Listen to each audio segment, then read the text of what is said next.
Good morning, Chairperson, and good morning, honorable members of Parliament. My name is Stephen Zimba.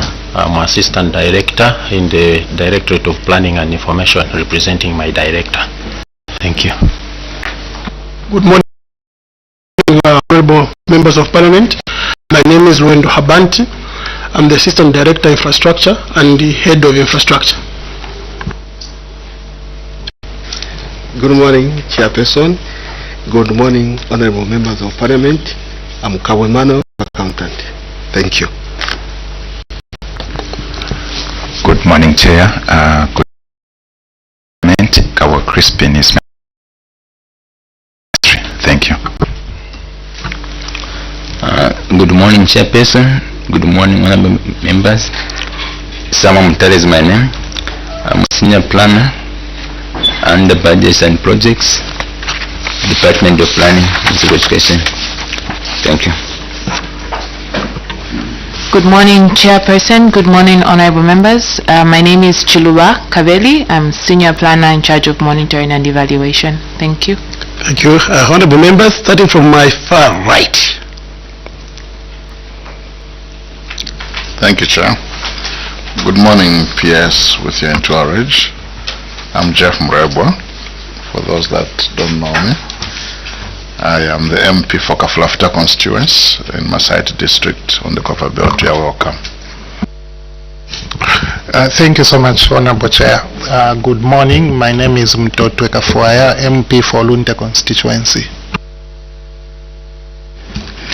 Good morning, PS and your entourage. I'm Engineer Oliver Amuti, Member of Parliament for the Good People, the home of the Komboka ceremony. Thank you.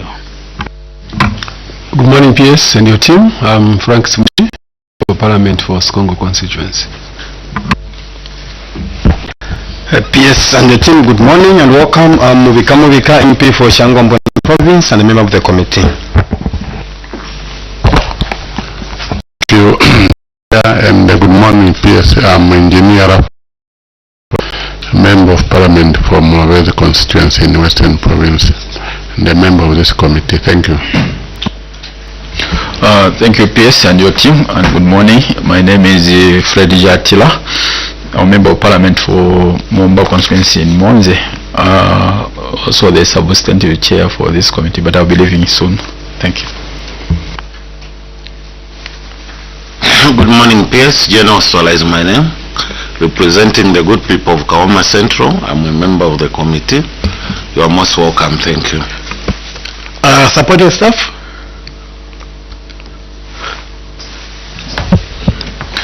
Good morning, Chair. Good morning, Minister of Education. My name is Philip Mwenga from the Parliamentary Budget Office.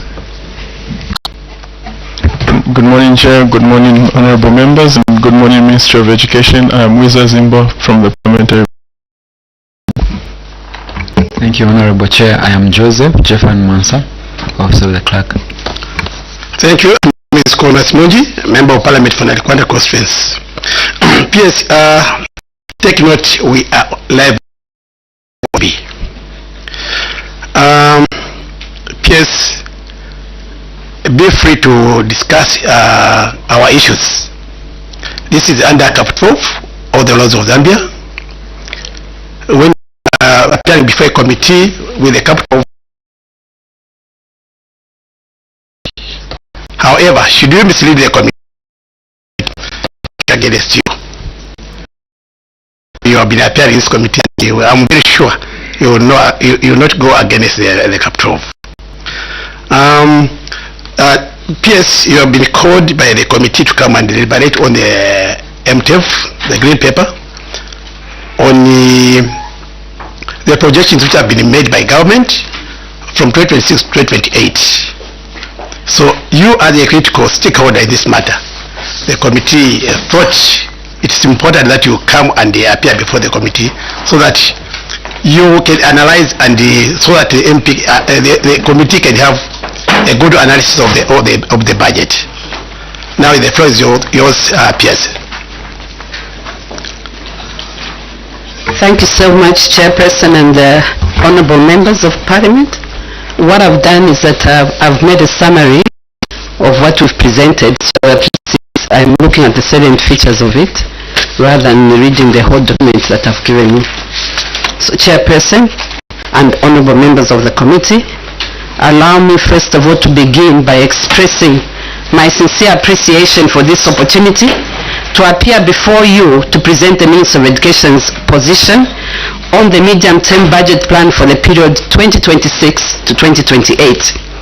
This presentation outlines key proposals, expected outcomes, alignment with national development priorities, major programs, anticipated challenges, and recommendations for the way forward. Chairperson, as you are aware, the Minister of Education, in line with Gazette Notice number 1123 of 2021, is mandated to formulate and implement government policy on early childhood education, primary and secondary education, adult literacy, continuing education, education broadcasting, education standards and evaluation, higher education loans and scholarships, library services, national training, school guidance and counseling services, as well as teacher education and training. According to the 2026-2028 medium-term budget plan, the government proposes to allocate an average of 39.4 billion kwacha annually to the education sector, out of which 28.4 billion is for the Ministry of Education without the inclusion of donor support. This allocation represents approximately 14.6% of the national budget and reflects government's commitment to improving the quality, accessibility, and inclusivity at all levels. The proposed funding will support several key interventions, including the continued implementation of the free education policy, rolling out of the 2020 curriculum, systems development such as EMIS, expansion of the school feeding program, and an increase in bursary and student loan beneficiaries. Infrastructure development remains a critical area of focus. Continue with rehabilitations, construction, and completion of key facilities including student accommodation and new education institutions. In addition, recruitment and retention of qualified teachers will be prioritized to address shortages, especially in unserviced areas.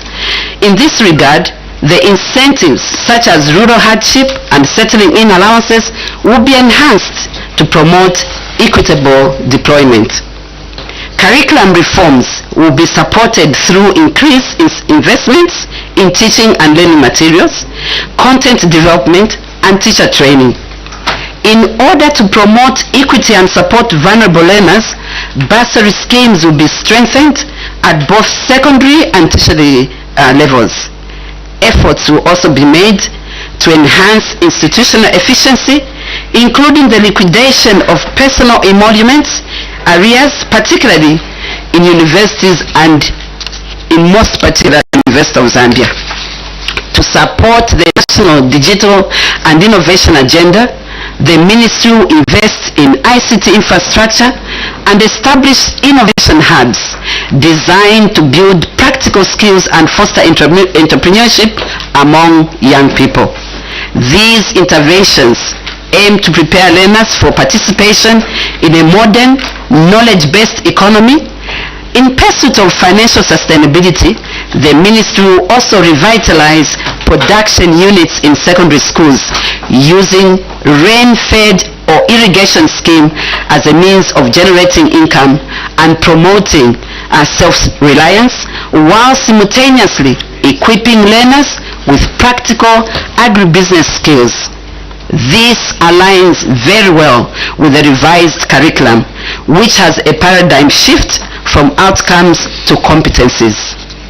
Additionally, the ministry is undertaking a review of relevant legal and policy frameworks to strengthen sector governance, improve service delivery, and ensure alignment with national development priorities. Key among these reforms measures to enable the Examinations Council of Zambia to centrally administer examinations for teachers, thereby standardizing professional entry into the teaching field.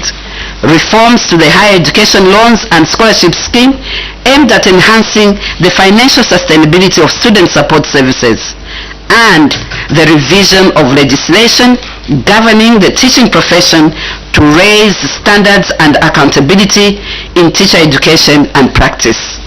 Chairperson, the medium-term budget plan presents several positive implications for the ministry's operation. These include enhanced access to education through expanded infrastructure, strengthened human capital development through teacher recruitment, organized curriculum delivery, and greater equity through targeted support mechanisms. The plan also aligns skills training with labor market demands and encourages innovations, digital literacy, and school-based income-generating activities.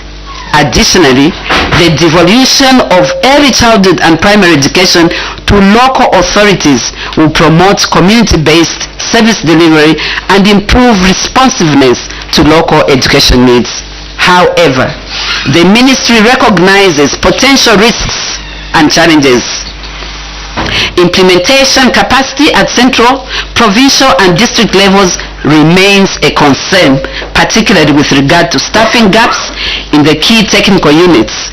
Inadequate and inconsistent funding, especially for infrastructure and curriculum implementation, may result in project delays and cost overruns. Effective teacher management will be essential to avoid challenges relating to misplacement and uneven deployment, while disparities in rural digital infrastructure could limit access to innovation opportunities. The scaling up of production units will require adequate training to avoid core academic responsibilities. Moreover, successful decentralization will depend on the readiness and resourcing of local authorities. The ministry's priorities are closely aligned with the 8th National Development Plan, particularly under the Human and Social Development Pillar, which identifies education as a key driver of socio-economic transformation. The MTBP operationalizes the 8th National Development Plan by focusing on infrastructure development, inclusive access, teacher capacity, skills development, and sustainability. Both documents place emphasis on equitable education delivery, technical and vocational skills, decentralized service provision, and the results-based implementation. In particular, the MTBP reflects the national agenda by promoting science, technology, and innovation, strengthening at the same time monitoring and evaluation systems, and introducing sustainable income-generating initiatives in all schools. Over the medium term, the ministry will prioritize the continued expansion of classroom space across all levels of education, alongside the completion of both ongoing and stalled infrastructure projects. Efforts will also be directed towards the construction of 6 new public universities in provinces where there is none, in line with the presidential directive. Rehabilitation of aging school infrastructure and the expansion of student accommodation to meet growing enrollment demands. In addition, the ministry will focus on constructing waterborne sanitation facilities, procuring school furniture and ICT tools, and increasing school grant allocations to enhance operational efficiency at the school level. The school feeding program will be expanded to improve learner retention and nutritional outcomes, while the number of beneficiaries under the student loan and scholarship schemes will be scaled up to promote equity and access to higher education. The continued rollout of 2023 curriculum will be supported by the production of syllabus-based multimedia lessons and the national expansion of education broadcasting services, radio to reinforce teaching and learning. Furthermore, The ministry will strengthen the education management information system and establish robust coordination frameworks with cooperating partners and the private sector to support policy implementation and resource mobilization. Despite these ambitions, Chairperson, a number of challenges are anticipated. That is, inadequate transport at district level continues to hinder effective supervision and monitoring. Funding shortfalls, especially in infrastructure and curriculum rollouts, may compromise timelines and quality. Rural areas face limitations in access to reliable energy and ICT infrastructure. Climate change poses risks to rain-fed agriculture production units, while classroom space constraints are expected to persist due to population growth and urbanization. The automatic progression of Forms 1 up to Form 4 will further constrain infrastructure. In response to these challenges, Chairperson, the Ministry recommends several measures. Firstly, there is a need to increase the budget allocation to the sector to meet infrastructure and quality demands. Secondly, implementation capacity should be enhanced through staff training. Technical advisory support, and dedicated task forces.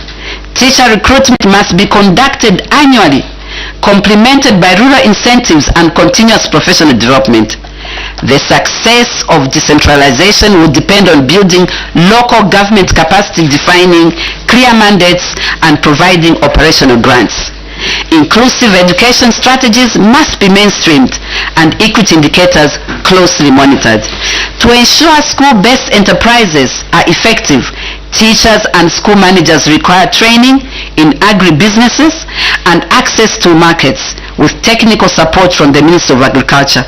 Additionally, investment in digital connectivity, ICT tools, and curriculum integration is essential to bridge the rural-urban divide. Finally, Chairperson, the Ministry proposes the development of a long-term infrastructure master plan to systematically address classroom space shortages. Chairperson and honorable members of the committee, the Ministry of Education remains committed to building a resilient, inclusive, and high-performing education system. While challenges persist, we believe that with your continued support in the way you normally do, and with strategic investment in the sector, we can achieve meaningful transformation. The 2026-2028 medium-term budget plan, therefore, is not merely a financial blueprint, but rather it is a roadmap towards creating a better, more equitable future for Zambian learners. Thank you so much, Chairperson. Thank you. Honorable member, please. You are so interested in the topic. PS, I'm so happy that you have made it within a few minutes. I know I didn't give you a time from which to address the committee. Now, I'll give chance to honorable members so that they can ask questions so that we can analyze. I'll start with the honorable member for Gafulafuta, where there is dust and stones. Secondly, honorable Avenga, School Member of Parliament. Thank you very much. PS, you may wish to know that I'm an independent member of Parliament, so I speak my mind out without fearing anything that I'll be reprimanded after I've said one or two things. Mine really is not a question, but to appreciate the Minister of Education. I think in my personal ratings, you are probably the best ministry that I've ever dealt with. You've been wonderful. If this is what it means, I mean, when we say education is the best equalizer, the Minister of Education has walked the talk. So I just want to appreciate you and commend for the good work that you've been doing. I thank you.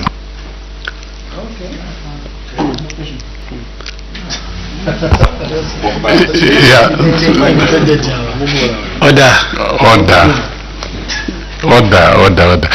Thank you, Chair. My question, PS, is on item number 2, on page 5. Recruitment, deployment, retention, and upgrading of teachers and the staff. I just want to find out what system you are putting in place to ensure equity in the distribution of teachers and their retention, especially in rural areas. I say so because in Mwawezi there are no teachers, and the passing rate, I think, is in the Western Province as the lowest, because so far 72 teachers were transferred from there for the past 4 years and no replacement. I've complained to your office, I've written several letters, but nothing. And for us, it's this education system is not working in Western Province. So what system is there to ensure that teachers stay in those rural areas? Thank you, Chair. This man, let's go. Thank you, Chair, and thank you, PS, for your presentation. PS, you agree with me that the development of our country is entirely dependent on the education sector, because that's the one that churns out the personnel that is needed in every sector. Currently, PS, your ministry has a big problem in terms of the teacher indebtedness. And these are the people that are supposed to teach our children, but I think you agree with me that at the moment quite a good number of them, the morale is very low, and therefore even as they get into classes to teach, I'm sure some of them, their delivery is affected. So I just wanted to find out what measures have you put in place, or are you planning to put in place to ensure that this problem that seems to be so huge is addressed, so that they can get back to class and deliver the much needed service they are supposed to offer. Thank you so much. The other one was just a comment. Now allow Honorable Mutinta to ask a question.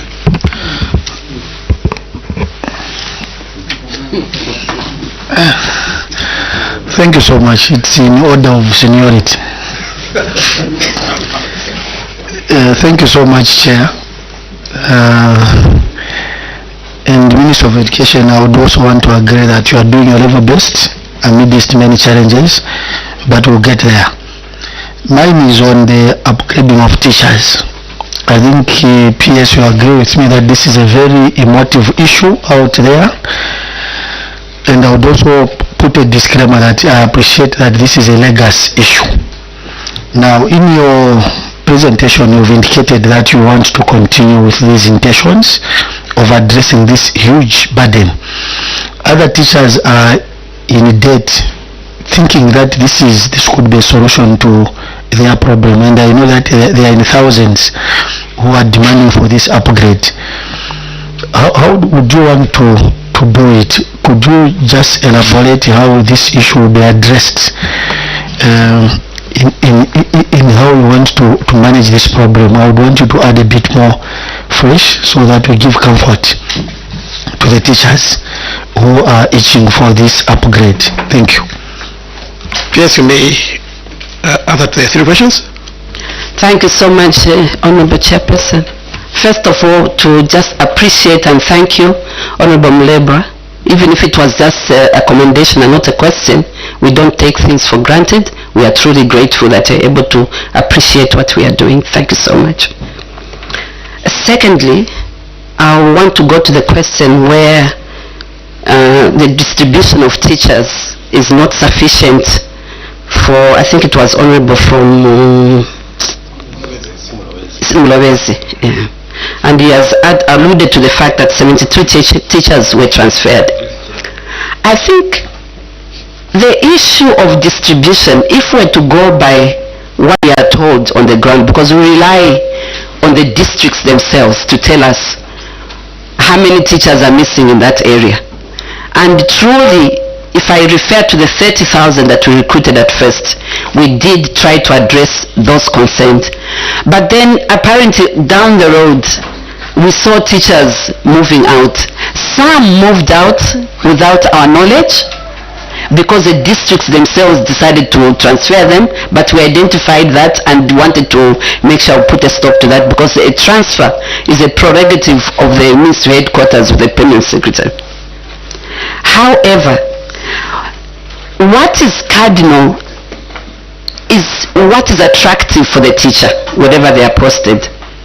We can take hundreds of teachers in the rural areas and address the presidential directive in the way he also wants it to be, that there should be teachers in the rural areas, they should not be out of sight and be able to satisfy that area and quench it.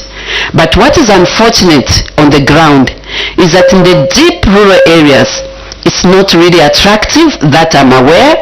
Some teachers are subjected to thatched houses. Some teachers are also subjected to areas where there's no water.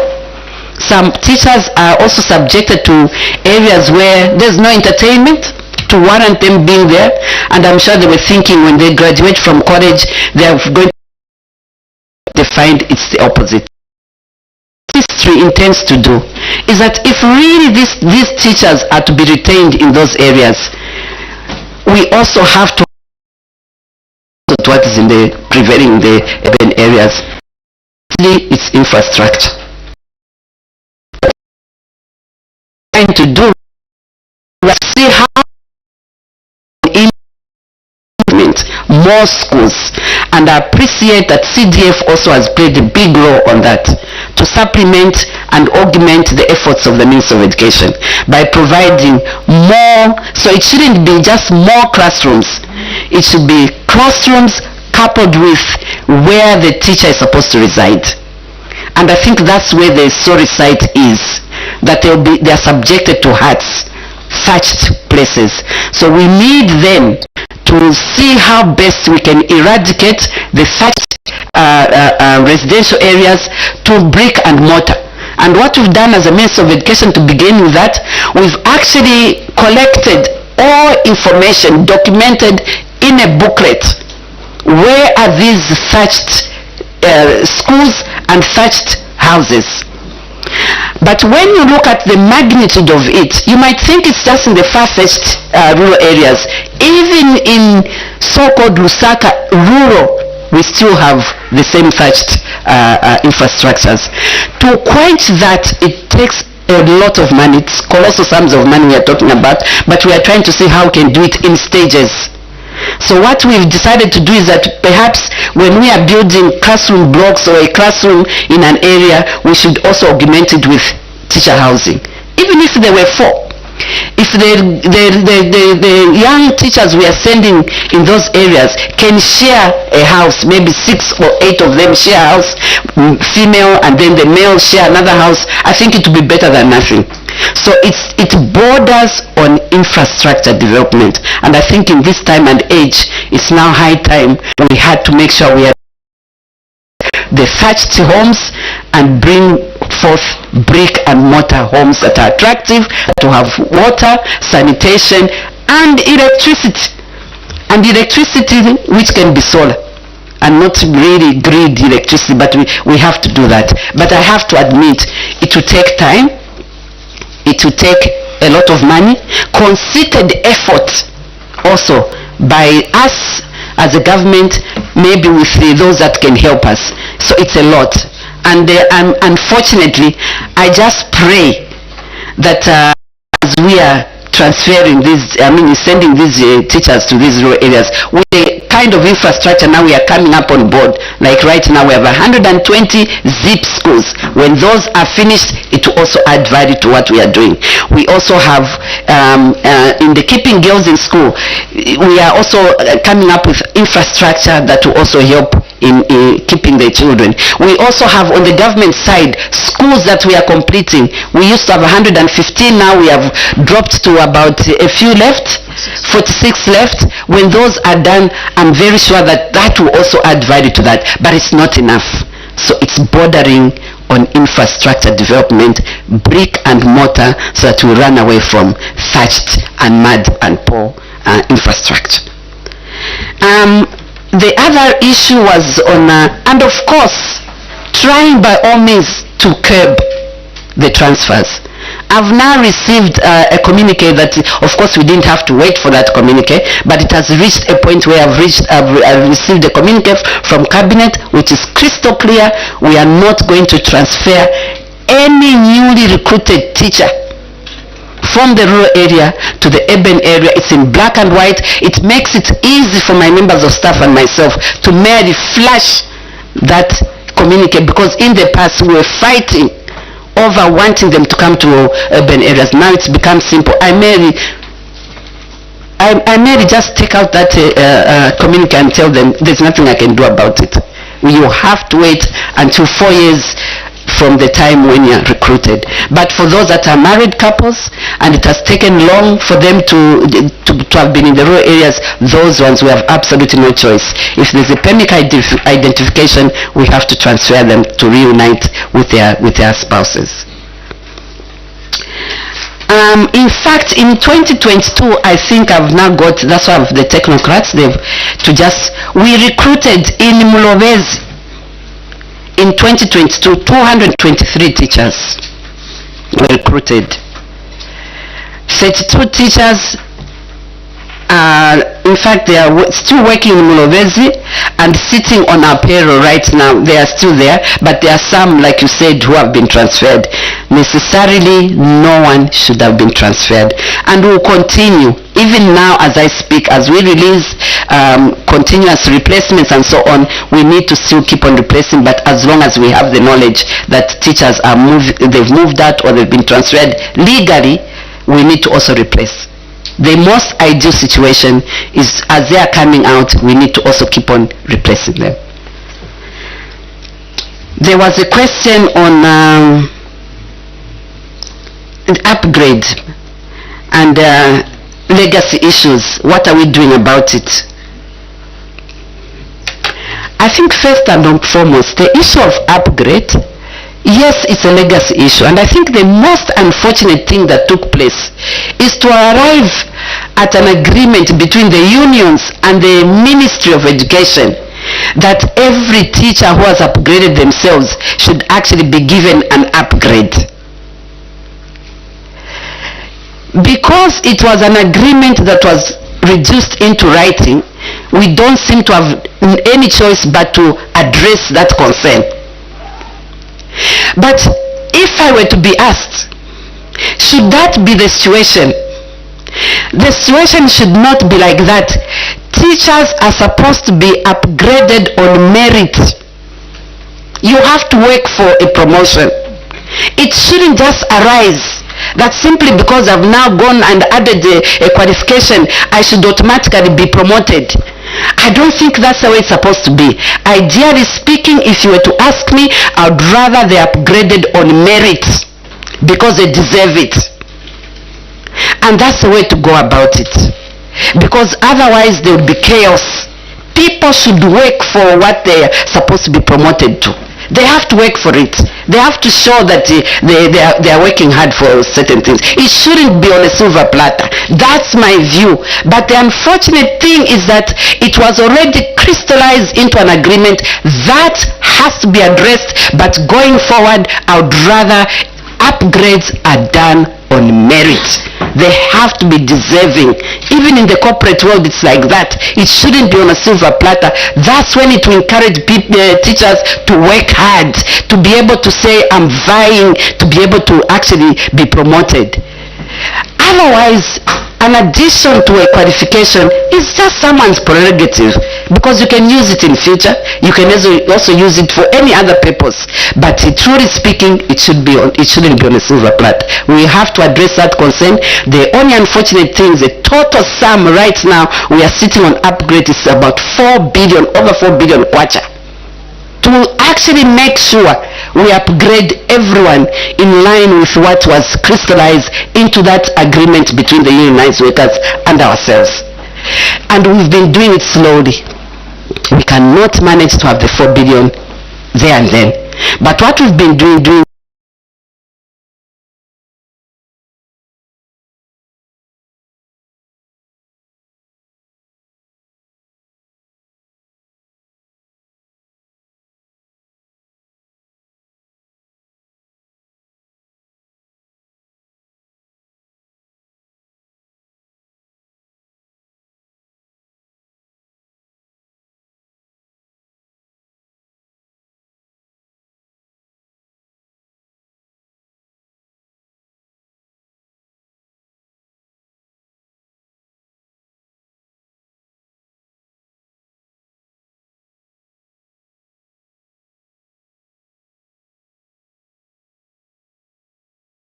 on merit.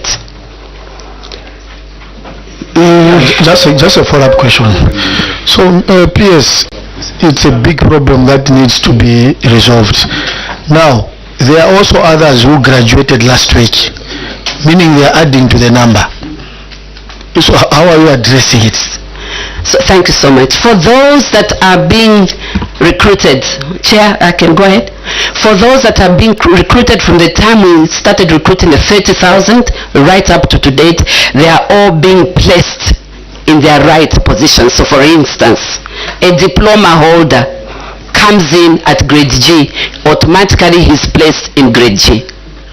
A degree holder comes in at grade I, automatically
wedding in their presentation. I haven't seen any numbers here for us to be able to fully get a better understanding of what are they looking for, the gaps, completing structure of all ongoing infrastructure at all levels of education. How much is the budget? How much?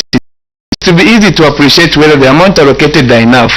So they've listed a lot of things here from A up to Q without any figure being quoted. So Is this really a budget presentation or it is a love note?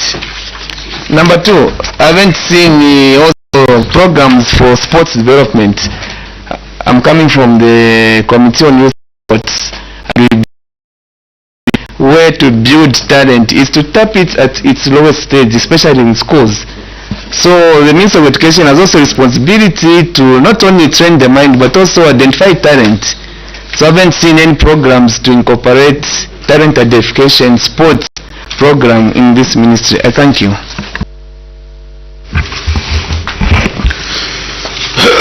Thank you, Chairman. Thank you, PS, for I've looked and some of them you said budget shortfalls, increased sector allocation and all that. I just wanted to find out, PS, first and foremost, if you've taken stock of most of these 1x3 classroom blocks which have been done by CDF funds, because you find in an instance that in a particular area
especially those when they are being employed. I've seen here, let's say we take an example of what you've said on page 10 here, where I've talked about a challenge of limited implementation and you have recommended that you need to train staff.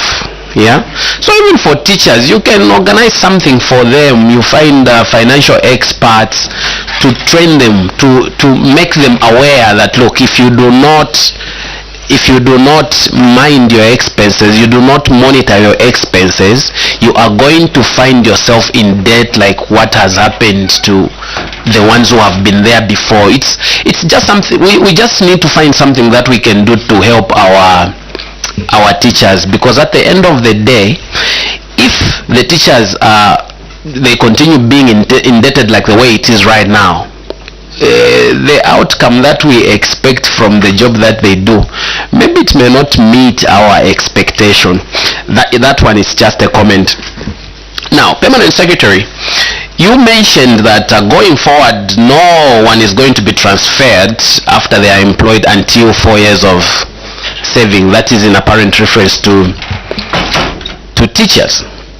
Now, currently, we have teachers that have left schools where they were employed and they have gone to, some of them they have come to town. Then for those in rural areas like myself, I come from a rural constituency, Chinsali. So we have schools that are in the Boma and we have schools that are in the outskirts of Chinsali, say 60 kilometers away from Chinsali. Some of those schools, it's not that they don't have houses. They do have houses and they do have habitable places where teachers can stay, but teachers have still moved from those schools to the Boma.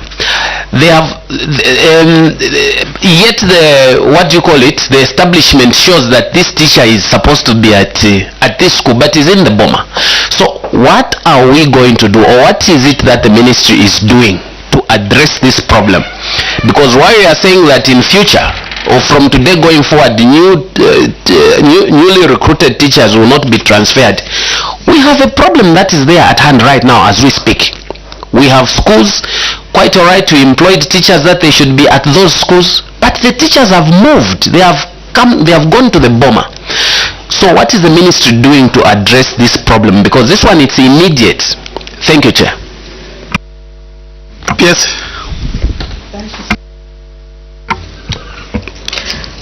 Honorable, you talked about a love, what was the term? A love note? It's not to the contrary. I'm very sorry that we didn't provide all the figures, but we have them. I'll be able to still come out with them. It's not a love note. I just wanted to make sure that I summarize, and I knew that if you're going to ask figures, perhaps you could speak to those figures as well. So sincere apologies for that. So if we look at on a comparative basis, 2026, the school feeding program, for instance, is 575,960,000, but what is required is 1 billion to be able to quench every single school, because right now, you remember, we're first concentrating when it came to school feeding on certain districts that were vulnerable in nature, and then when the drought came in, the presidential pronouncements were that every area is vulnerable because of the drought. So we have been instructed, and that's what we've done, that in every single district we cover the school feeding program. And right now, as I speak, we are only left with 4 districts. We've covered 112 districts, so we are now remaining with 4. So to reach that, what we require on a global basis is about 1 billion kwacha just on the school feeding program. That's per year, yes, per year. Curriculum, you know very well that we've migrated into a curriculum that is more formidable than theory. Right now we stand at 195,000 if it's just the curriculum. We also need 1 billion to be able to make sure we are holistic about the curriculum in the way we've budgeted for it. 1 billion is required for us to fulfill every single area. Mind you, it's now hands-on than theory.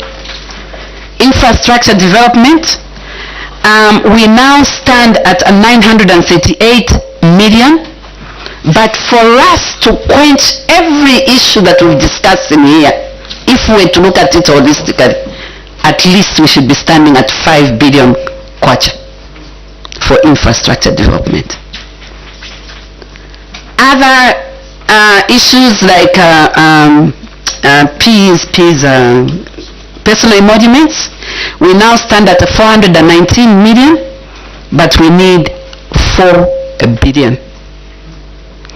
4 billion will mean to quench all areas and then crystallize into exact where we stand right now. We require 4 billion. When we come to areas in the universities, because that's another vexing issue, we are at 150 million. We need 2 billion to actually settle all that in all these universities, and the one that stands out the most is the University of Zambia because of those all historical issues and where they stand right now. Then bursaries is another issue. We now stand at 1,359,000,000 bursaries that we are servicing, but to be able to give every single student, we need 2.5 billion just for bursaries. So I thought I could go through those figures so that at least it doesn't look like it's just a mere letter. And then you asked whether we have taken stock of classroom blocks.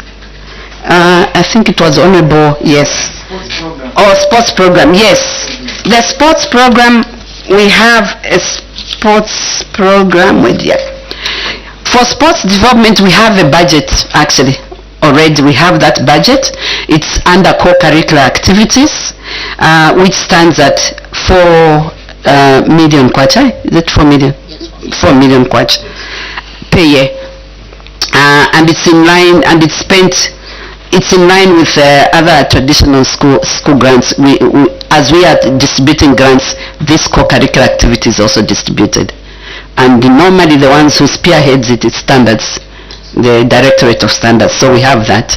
And if you sometimes listen, there will be news that tell us that there are not just sports in schools, they're even inter-district, inter-provincial, then they will even go to international level. We do that, and we've really been religious on that, and we are trying to actually abide by that. And there was the issue of whether we've taken a stock of classroom blocks.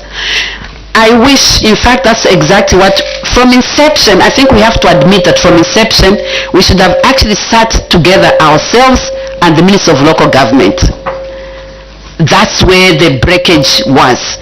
We should have actually sat and said, what do we require? Because it's not just building classrooms. Classrooms will be there, but already if you've noticed what is sending all these teachers in disarray, wanting to come to the rural, it's running away from the fact that they don't have infrastructure in terms of houses. And the best that should have happened is that as they are planning, whether it's through CDF, planning for classroom blocks, at least even if they added 4 houses, it would be better than nothing, because they can share those 4 houses and they find a way in which they can go round. The best way right now, if you've noticed the infrastructure that has come on board for the Minister of Education, be it 120 schools that I've talked about, they are fully fledged with not just classroom blocks, they are fledged with labs, they are fledged with houses. In fact, the number that is even huge in terms of houses, they go up to 32 houses per school. Ikerenge is one of them. Ikerenge is one of them, and Katibunga is one of them. They have up to 32 houses. That goes a long way. So every infrastructure, when the Minister of Education is planning a school, when it's being planned for, we are planning for ablution blocks, we are planning for houses, because we believe that without that, then it's a futile exercise. So really, ideally speaking, that should happen. And I'm urging honorable members that even as you are planning for your infrastructure, for schools as you are helping us, add, even if it means 2 classroom blocks with maybe 2, 3, 4 houses, ablution blocks, very cardinal. But what we've achieved between the Minister of Education and us and the local government, we've now agreed that they will not build those schools, the classroom blocks, without actually making sure that the desks are there, because that was also another issue. So they are building, they have to make sure they equip with the desks. But for us, we want to make sure everything is coming as a full package. Indebtedness, going back, yes, I agree. I did mention right from the beginning that the salaries are not heaven on earth. I did mention that right from inception. And I also admit that the salaries are not so good enough. I wish the budgets for just the government itself, the economy for the Minister of Education should be higher than that.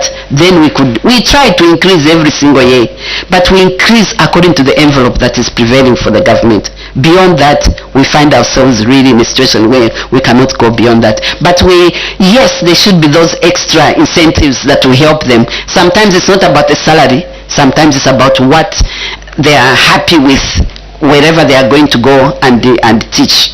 And what they are going to be happy with, I've already identified. It's the infrastructure. Is it there to make them be happy? And yes, with HR, that's another issue. The Directorate of HR, in the way you've elaborated, I think it's high time we began looking at issues of trying to make sure that the mindsets of our teachers are also properly set by giving them that extra training and helping them to plan.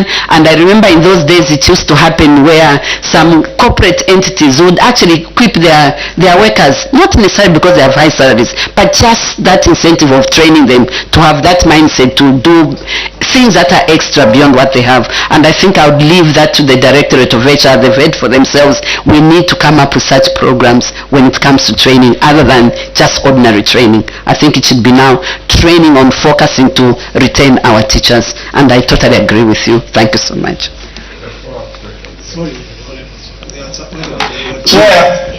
Hello? PS, there's one more question which you haven't answered. Some teachers who have moved. Okay. Yes, for teachers who have moved, I think it boils down to our districts, our headmasters, because a teacher cannot just live on his own. Otherwise, you'll be deemed to be a deserter. How has this teacher been allowed? If head office doesn't know, it means it has stemmed somewhere from where the teacher is.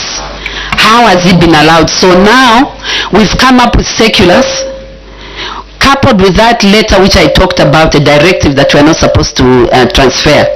We have written circulars to all our schools, all our districts, the provinces, that they should not allow teachers to leave.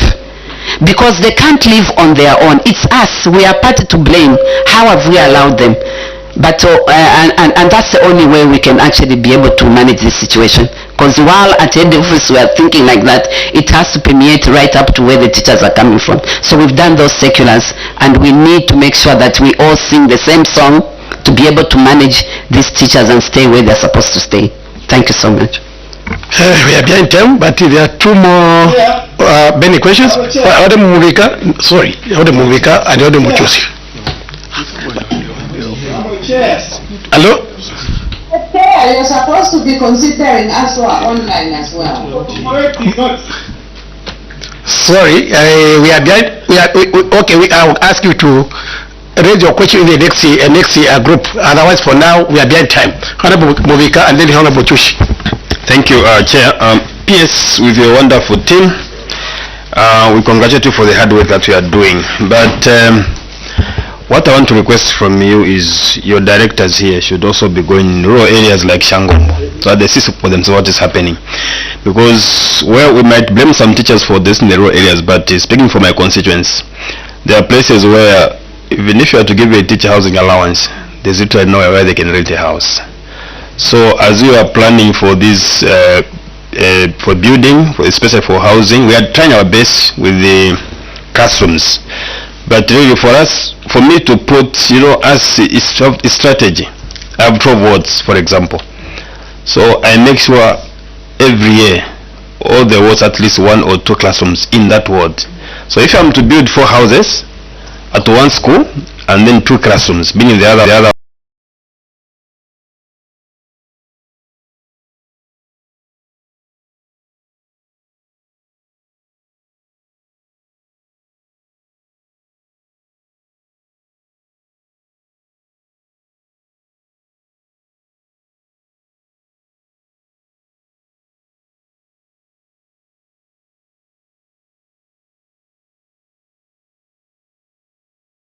because not per school is not possible. Let's be realistic. It's not possible per school, I know.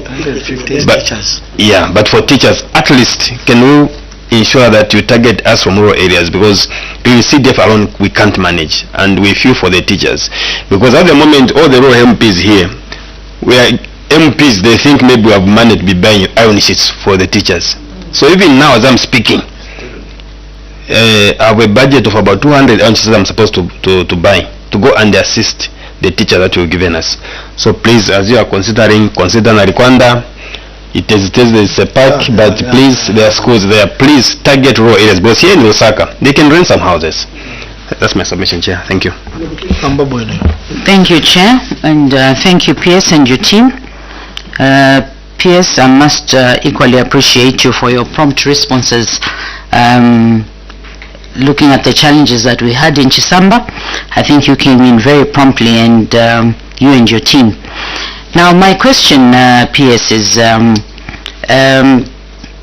you have indicated that government will continue recruiting teachers. Out of the 30,000 that were recruited, are we able to monitor how many of those teachers come from that district. Why do I ask that? It's, it's motivating, and children in that constituency become motivated, as well as parents become motivated when they see their own being employed. I'll give you a good example of Chisamba itself. You look at how many people were employed from Chisamba, very few, if not none. We had people applying from the Copper Belt and claiming to be coming from Chisamba, and our people were left out. So literally we have nobody that came from Chisamba. We can't identify ourselves with any teacher whatsoever. And it's a concern for us. So is it possible that maybe you could allow the province to employ themselves, as opposed you employing from Lusaka and not knowing who you are employing? And if it's the province, who do they include in that recruitment? Because also it could be at provincial level. It's possible that the way things are, people recruit their own relatives, recruit friends.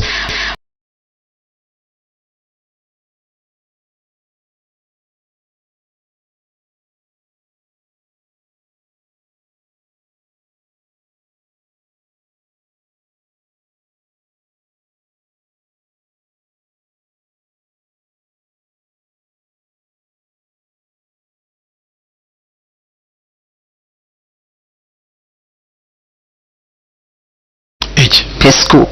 So we recognize all those issues.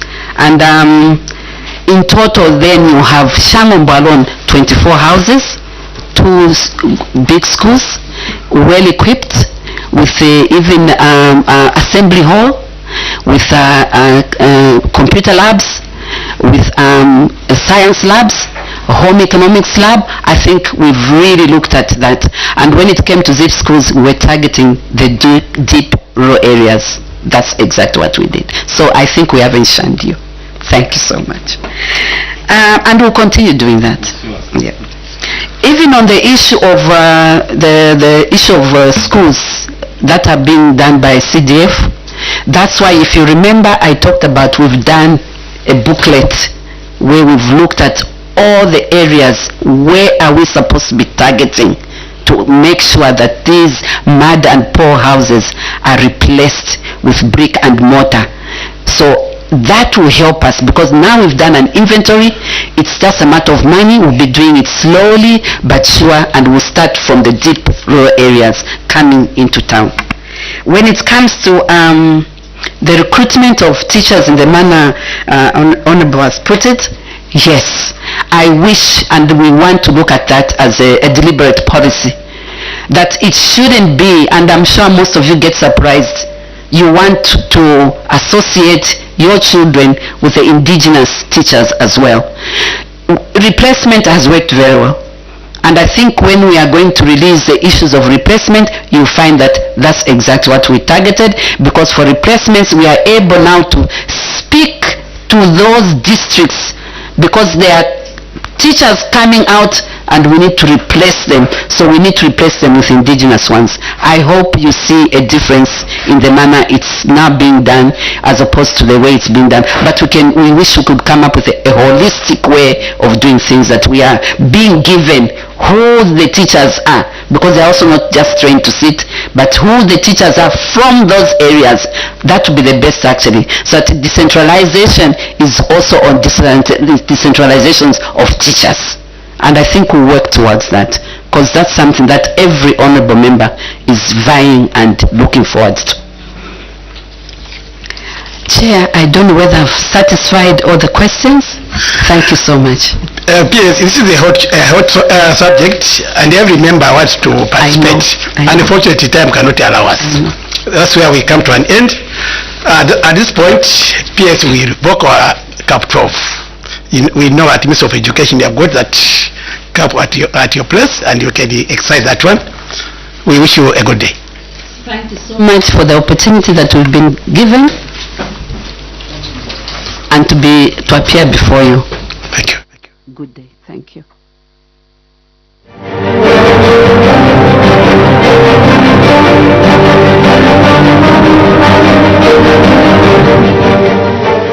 That was a submission from a Ministry of Education, and the next witness is going to be the Ministry of Local Government and Rural Development, making a submission to the Expanded Planning and Budgeting Committee, which is considering the mid-term budget plan 2026 to 2028. Thank you very much for still being with Parliament TV, the station that is dedicated to bringing Parliament closer to you.